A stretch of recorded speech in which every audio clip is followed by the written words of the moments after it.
I'm on the SBL stand at IBC 2010, and I'm about to speak to Martin Kuhl, who's the CTO of Comhem, who are one of SBL's partners. Martin, the predominant trend of the pay TV industry is consuming content when and how the subscriber wants. How is Comhem On Demand allowing you to intercept this move? So when we defined this service a couple of years back, our market research showed that people wanted to view TV content, but off the schedule, so not bound to a linear schedule. So very much of the content today viewed on our on-demand portal is actually content that's been broadcasted earlier on. And so we have a combination of TV content and film content, and we have roughly 5,000 titles. We have 20 channels being recorded, and the business model as such helps us drive pay TV in this way. So the actual services being launched on the VOD portal are TV catch-up or play service, if you like, so you could watch a very large library of TV content, and it's also start over, so if you're home late for the 9 o'clock news, you could always start it over from the beginning. And in addition to that, there is the traditional VOD model with transactional VOD movies to be purchased as well. Well, that's very interesting. Martin, I also understand that Comhem have been doing some fairly extensive work with landlords. Maybe you could tell us a little bit more about that.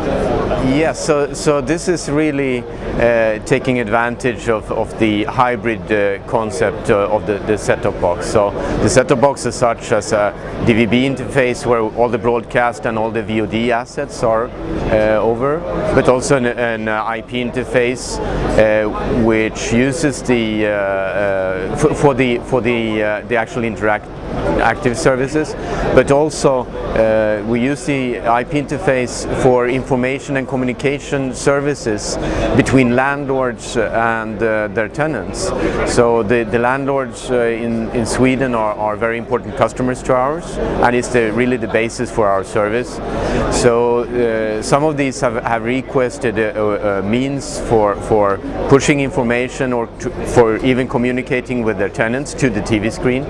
So for example, the landlord could market available apartments on this. The tenant could make trouble reporting. If there's a leaking tap, he could report it on the TV screen.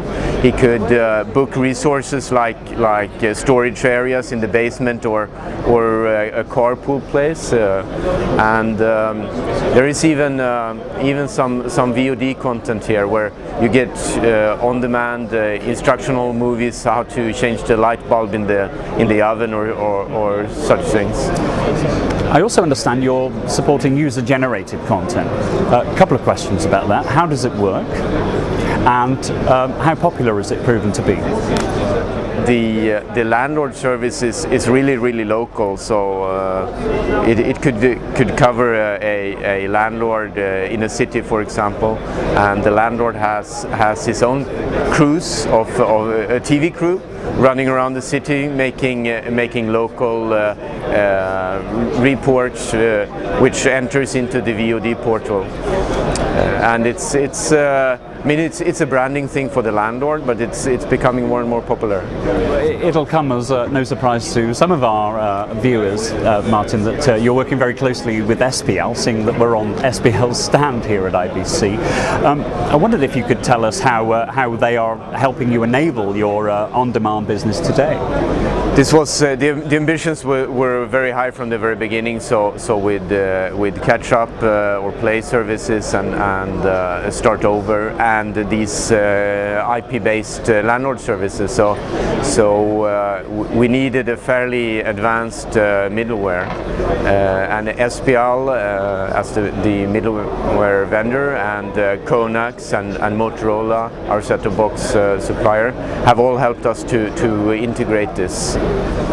SBL is demonstrating how their single server enables services across multiple networks, both managed and OTT, and also multiple screens, 3 screens. How do you see taking advantage of this in the future? Yeah, there are some enhancements we will do to the service. So now with close to 5,000 assets, it's getting more and more difficult to actually find what you want. So we need to improve search functionalities considerably. It's also, when people see this service, they love it, but it's connected to one set-top box, to one TV set. So obviously we want to spread this to all rooms in the household, so to all screens in the household, for example. So that's also something we will explore in the future. Thank you, Martin. I wish you continued success. Martin Kuhl, CTO of Comhem, thank you very much. Thank you.